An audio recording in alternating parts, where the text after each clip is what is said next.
EMSന്റെ ലോകം സെമിനാറിൽ മുഖ്യമന്ത്രി സംസാരിക്കുന്നു. തത്സമയം. സോവിയറ്റ് യൂണിയന്റെ തകർച്ചയിൽ ലോകം അന്താളിച്ചു നിന്ന ഘട്ടത്തിൽ അത് മാർക്സിസത്തിൻ്റെയോ സോഷ്യലിസത്തിൻ്റെയോ തകർച്ചയല്ല എന്നും അവ അവിടെ നടപ്പാക്കിയതിൽ വന്ന പാളിച്ചയാണെന്നും ജനങ്ങളെ ബോധ്യപ്പെടുന്നതിൽ EMS കാര്യമായ പങ്കാണ് വഹിച്ചത്.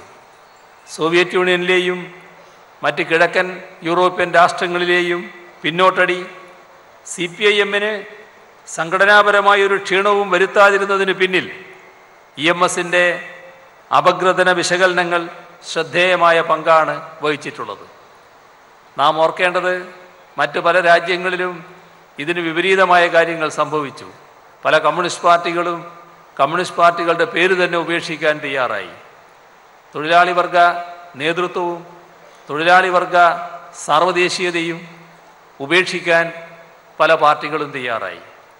ആ ഘട്ടത്തിൽ ഇവിടെ CPIM ശരിയായ നിലപാട് EMSന്റെ നേതൃത്വത്തിൽ സ്വീകരിച്ചുകൊണ്ട് മുന്നേറിയത് എന്നത് നാം പ്രത്യേകം ഓർക്കേണ്ട ഒരു കാര്യമാണ്.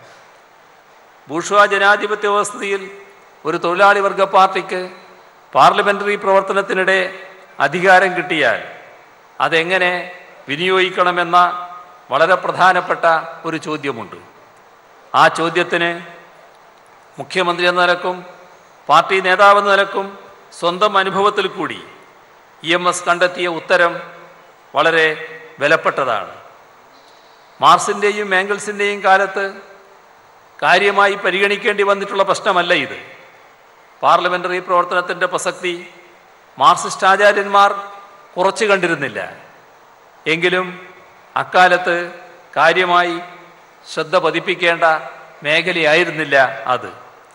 അതുകൊണ്ട് തന്നെ ബൂർഷ്വാ ജനാധിപത്യ വ്യവസ്ഥയിൽ കൈവരുന്ന അധികാരം എങ്ങനെ ഉപയോഗിക്കണമെന്ന് കണ്ടെത്താൻ 57-ൽ EMSന് മുന്നിൽ മൂർത്തമായ സിദ്ധാന്തങ്ങളോ പൂർവ്വ മാതൃകകളോ ഉണ്ടായിരുന്നില്ല. പ്രായോഗികമായൊരു വഴി കണ്ടെത്തുകയേ നിവൃത്തിയുണ്ടായിരുന്നുള്ളൂ. പിൽക്കാലത്ത് ഇന്ത്യയിൽ ബംഗാളിലും ത്രിപുരയിലുമൊക്കെ സമാനമായ സാഹചര്യമുണ്ടായി. യൂറോപ്പിൽ പലയിടങ്ങളിലുമുണ്ടായി. എന്നാൽ അവയ്ക്ക് മുന്നിൽ 57-ൽ ഇത്തരം സ്ഥലങ്ങളിലെല്ലാം 57-ലെ EMS മന്ത്രിസഭ മാതൃകയായി ഉണ്ടായിരുന്നു. ശ്രദ്ധിക്കേണ്ട കാര്യം 57-ലെ EMS മന്ത്രിസഭക്കാവട്ടെ കൃത്യമായ സിദ്ധാന്തങ്ങളുടെയും പൂർവ്വ മാതൃകളുടെയും അഭാവത്തിൽ പ്രവൃത്തി കൊണ്ട് ഉത്തരം കണ്ടെത്തേണ്ട നിലയാണ് വന്നു ചേർന്നത്. ബൂർഷ്വാ ഭൂപ്രഭു ഭരണകൂടത്തിന് കീഴിലായതുകൊണ്ട് ജനങ്ങൾക്ക് വേണ്ടി ഒരു നന്മയും ചെയ്യാനാവില്ല എന്ന നിലപാട് 57-ലെ സർക്കാർ സ്വീകരിച്ചില്ല.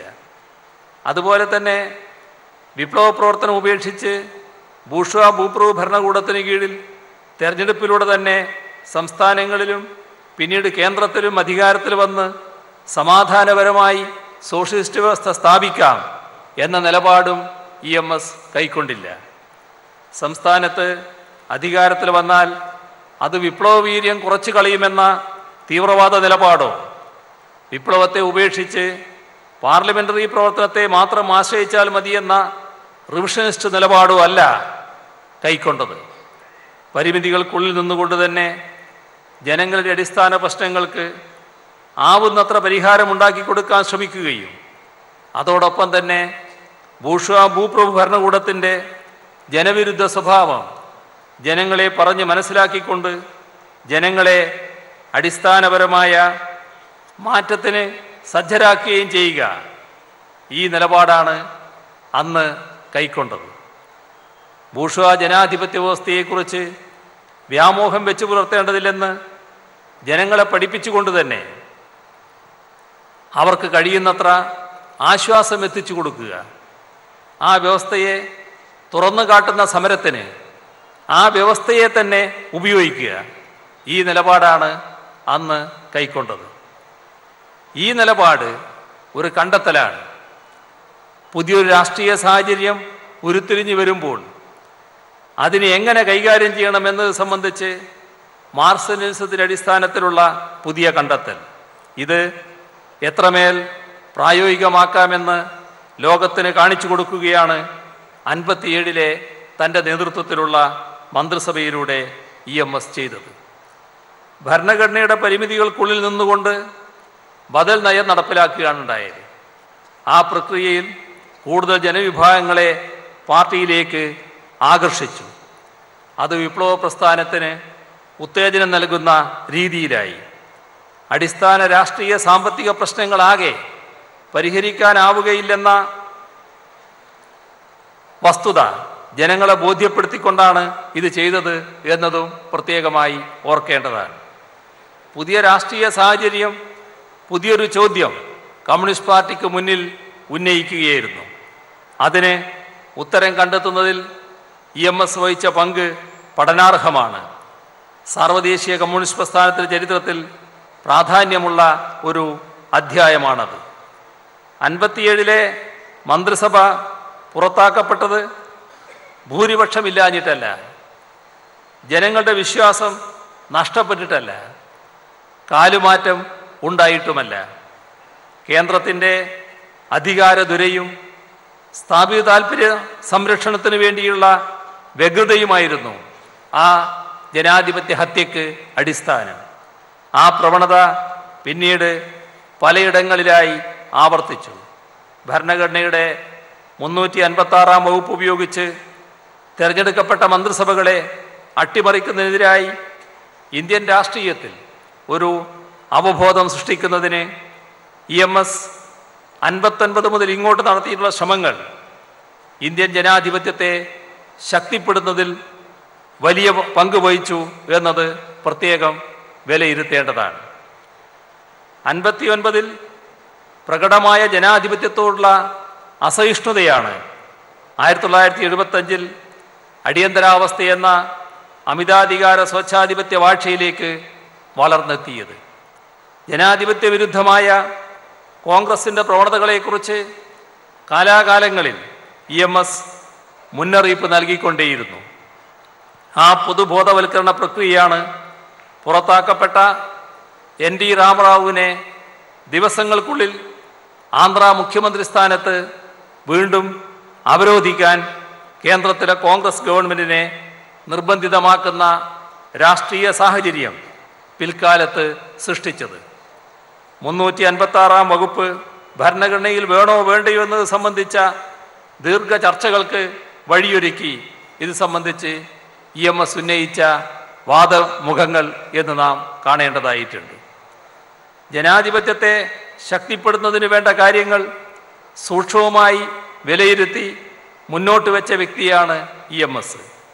തിരഞ്ഞെടുക്കപ്പെട്ട സംസ്ഥാന മന്ത്രിസഭയ്ക്ക് മുകളിൽ നോമിനേറ്റ് ചെയ്യപ്പെട്ട ഗവർണർ വരുന്നത് ജനാധിപത്യത്തിന് നിരക്കുന്നതല്ല എന്ന് അദ്ദേഹം ചൂണ്ടിക്കാട്ടി.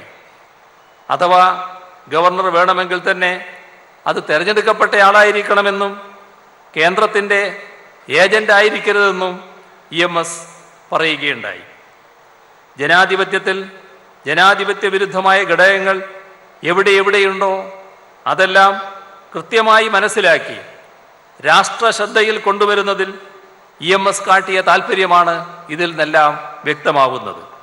ഈ താൽപ്പര്യം ഏറ്റവും ജ്വലിച്ചു നിന്നത് അടിയന്തരാവസ്ഥയ്ക്കെതിരായ വീറുറ്റ പോരാട്ടത്തിലാണ്. അടിയന്തരാവസ്ഥ അറബിക്കടലിൽ എന്ന EMSൻ്റെ അന്നത്തെ മുദ്രാവാക്യം ആ ഘട്ടത്തിലെ പ്രതിഷേധ പ്രസ്ഥാനങ്ങളുടെ ആകെ തലക്കെട്ടായി തന്നെ മാറുകയുണ്ടായി. തെരഞ്ഞെടുപ്പ് ഫലത്തിൽ അത് യാഥാർത്ഥ്യമാവുകയും ചെയ്തു. കോൺഗ്രസിൻ്റെ ജനാധിപത്യ വിരുദ്ധ സ്വഭാവം ദേശീയ തലത്തിൽ തന്നെ ആദ്യമായും നിരന്തരമായും തുറന്നു കാണിച്ച നേതാക്കളുടെ നിരയിലാണ് EMS എന്നാണ് ഇതെല്ലാം കാണിക്കുന്നത്. ആദ്യഘട്ടത്തിൽ കോൺഗ്രസിൻ്റെ യഥാർത്ഥ സ്വഭാവം തിരിച്ചറിയാതിരുന്ന ഒട്ടനവധി ദേശീയ നേതാക്കൾ പിൽക്കാലത്ത് EMS പണ്ട് പറഞ്ഞത് വൈകി തിരിച്ചറിഞ്ഞ് ജനാധിപത്യ പക്ഷത്ത് അണിനിരന്നുവെന്നതും ചരിത്രത്തിൻ്റെ ഭാഗമാണ്. ഇന്ത്യൻ ഭരണഘടനയുടെ ഫെഡറൽ സ്വഭാവത്തെ ശക്തിപ്പെടുത്തുന്നതിനു വേണ്ടി EMS നൽകിയ സംഭാവനകളും പ്രത്യേകം വിലയിരുത്തേണ്ടതുണ്ട്. ഫെഡറൽ സ്പിരിറ്റിന് നിരക്കാത്ത വിധം യൂണിറ്ററി സ്വഭാവത്തോടെ കേന്ദ്ര ഗവൺമെൻറ് സംസ്ഥാനങ്ങളുടെ സാമ്പത്തികവും രാഷ്ട്രീയവുമായ അധികാരാവകാശങ്ങൾ നിരന്തരം കൈയടക്കുന്ന, അതിനു നേരെ കടന്നാക്രമണം നടത്തിക്കൊണ്ടിരിക്കുന്ന ഘട്ടത്തിൽ അതിനെ ചെറുക്കുന്നതും അതിലെ അപകടം ബോധ്യപ്പെടുത്തുന്നതുമായിരുന്നു EMSന്റെ ഇടപെടലുകൾ. കേന്ദ്ര സംസ്ഥാന ബന്ധങ്ങൾ പൊളിച്ചെഴുതേണ്ടതിൻ്റെ ആവശ്യകത ദേശീയ ചർച്ചാ വിഷയമാക്കി മാറ്റാൻ EMSന് കഴിഞ്ഞു. ഈ വിഷയം പരിശോധിക്കാൻ സർക്കാരിയ കമ്മീഷനെ നിയോഗിക്കാൻ കേന്ദ്രം നിർബന്ധമായതിനു പിന്നിൽ EMSന്റെ ശക്തമായ വാദമുഖങ്ങളുണ്ട്. സംസ്ഥാനങ്ങൾ ശക്തമായാൽ മാത്രമേ കേന്ദ്രത്തിന് ശക്തമാവാൻ കഴിയൂ എന്ന വാദം, കേന്ദ്രം ശക്തമായില്ലെങ്കിൽ രാഷ്ട്ര സുരക്ഷിതത്വം അപകടത്തിലാവുമെന്ന വാദം EMS നേരിട്ടത് സംസ്ഥാനങ്ങൾ ശക്തമായാൽ മാത്രമേ കേന്ദ്രത്തിന് ശക്തമാകാൻ കഴിയൂ എന്ന് പറഞ്ഞുകൊണ്ട് തന്നെയാണ്. ഇവിടെ കേന്ദ്രം ശക്തമായില്ലെങ്കിൽ രാഷ്ട്ര സുരക്ഷിതത്വം അപകടത്തിലാവും എന്ന വാദം ആ ഘട്ടത്തിൽ ചിലർ ഉയർത്തിയിരുന്നു.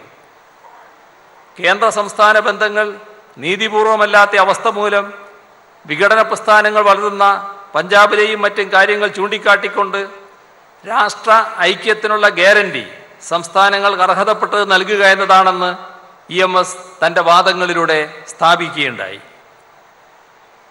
അധികാര വികേന്ദ്രീകരണം, ജനങ്ങളുടെ പങ്കാളിത്തത്തോടെയുള്ള പദ്ധതി നിർവഹണം എന്നിവ EMS എന്നും മനസ്സിൽ സൂക്ഷിച്ച സ്വപ്നങ്ങളായിരുന്നു.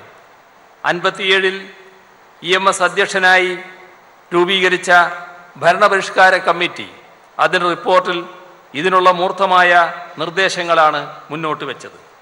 വികേന്ദ്രീകരണത്തിൻ്റെയും ജനാധിപത്യവൽക്കരണത്തിൻ്റെയും അടിസ്ഥാനത്തിൽ ഭരണത്തെ പുനഃസംഘടിപ്പിക്കേണ്ടിയിരിക്കുന്നുവെന്ന് EMS അതിൽ പറഞ്ഞു വെച്ചു. ഭരണത്തിൻ്റെ ഘടനയെ ജനാധിപത്യ വ്യവസ്ഥയ്ക്ക് യോജിച്ചതാക്കി മാറ്റിയെടുക്കാനുള്ള പ്രക്രിയ മുഖ്യമന്ത്രി എന്ന നിലക്ക് EMS തുടങ്ങിവെച്ചു. എന്നാൽ അത് പൂർത്തിയാകുന്നതിന് മുൻപ് അദ്ദേഹത്തിന് അധികാരം നഷ്ടപ്പെട്ടു. പിന്നീട് ഇടതുപക്ഷ ജനാധിപത്യ മുന്നണി അധികാര വികേന്ദ്രീകരണവും ജനകീയ ആസൂത്രണവും നടപ്പാക്കിയപ്പോൾ EMS തുടങ്ങിവെച്ച പ്രക്രിയ പൂർത്തീകരിക്കപ്പെടുകയും EMSന്റെ ചിന്തകൾ സഫലമാവുകയുമായിരുന്നു. EMS തന്നെയാണ് ജനകീയ ആസൂത്രണത്തിൻ്റെ അമരക്കാരനായി ആ പദ്ധതിയെ നയിച്ചത് എന്നത് നാം ഓർക്കേണ്ട കാര്യമാണ്. ഇന്ത്യയുടെ മുതലാളിത്ത വികസന പാതക്കും അതുമായി ബന്ധപ്പെട്ട ആസൂത്രണ പദ്ധതിക്കും ബദൽ നിർദ്ദേശിച്ചു എന്നത് EMSന്റെ ശ്രദ്ധേയമായ മറ്റൊരു സംഭാവനയാണ്. 1968-ൽ മുഖ്യമന്ത്രി എന്ന നിലക്ക് പങ്കെടുത്ത ദേശീയ വികസന സമിതി യോഗത്തിലാണ് പഞ്ചവത്സര പദ്ധതിക്ക് ഒരു ബദൽ സമീപന രേഖ EMS അവതരിപ്പിച്ചത്. ആസൂത്രണത്തെ ക്രിയാത്മകവും ജനോന്മുഖവുമാക്കുന്നത് എങ്ങനെയെന്ന് അത് ഇന്ത്യക്ക് കാട്ടിക്കൊടുത്തു. 1976-ൽ ഇന്ത്യൻ ആസൂത്രണം പ്രതിസന്ധിയിൽ എന്ന പുസ്തകത്തിലൂടെ EMS ചെയ്തതും ആസൂത്രണത്തിലെ ബദൽ മുന്നോട്ട് വെക്കലായിരുന്നു. ഇങ്ങനെ നോക്കിയാൽ ഒട്ടേറെ കാര്യങ്ങളിലാണ് EMSന്റെ സംഭാവനകൾ നിറഞ്ഞു നിൽക്കുന്നത്. ഇനിയും ആ പട്ടികയിലേക്ക് കൂടുതലായി പോകാൻ ഞാൻ ഈ അവസരം ഉപയോഗിക്കുന്നില്ല. ഇവിടെ നാം ശ്രദ്ധിക്കേണ്ട ഒരു കാര്യം, എന്തിനെല്ലാം എതിരെയായിരുന്നോ EMS ഏറ്റവും അധികം ശ്രദ്ധയോടെ ജനങ്ങളെ ബോധവൽക്കരിക്കാൻ ശ്രദ്ധിച്ചിരുന്നത്, ആ ആപത്തുകളെല്ലാം കൂടുതൽ സജീവമായിരിക്കുന്ന ഒരു രാജ്യത്താണ് ഇന്ന് നാം ജീവിക്കുന്നത്. ഇന്നത് എല്ലാം പ്രസക്തമായി വരികയാണ്.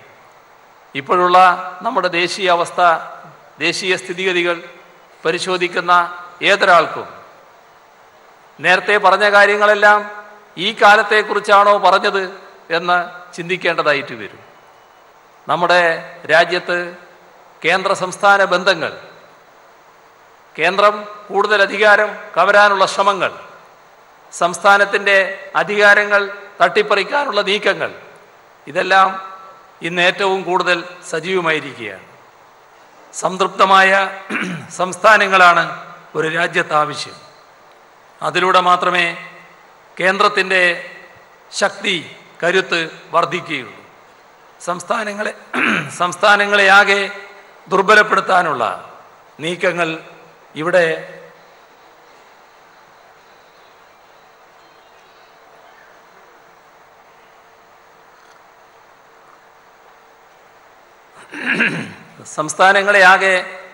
ദുർബലപ്പെടുത്താനുള്ള നീക്കങ്ങളാണ് ഒരു ഭാഗത്ത് നടന്നുകൊണ്ടിരിക്കുന്നത്. അതോടൊപ്പം നമ്മുടെ രാജ്യത്ത് പഞ്ചവത്സര പദ്ധതികളുമായി ബന്ധപ്പെട്ട വിമർശനം സഖാവ് EMS ഉന്നയിക്കുമ്പോൾ ശക്തമായൊരു പ്ലാനിംഗ് കമ്മീഷൻ നിലനിന്നിരുന്നു.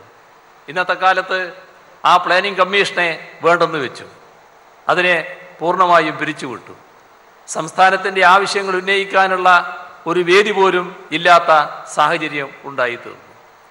അമിതാധികാര വാഴ്ച അടിയന്തരാവസ്ഥയിലേക്ക് നയിച്ച പ്രവണത ഇന്ന് അതെല്ലാം മറികടന്ന്, അതിനെല്ലാം കടന്ന് നമ്മുടെ രാജ്യത്തിന് അത്യന്തം ആപത്തുളവാക്കുന്ന തരത്തിലേക്ക് കാര്യങ്ങൾ നീങ്ങി വരുന്നു.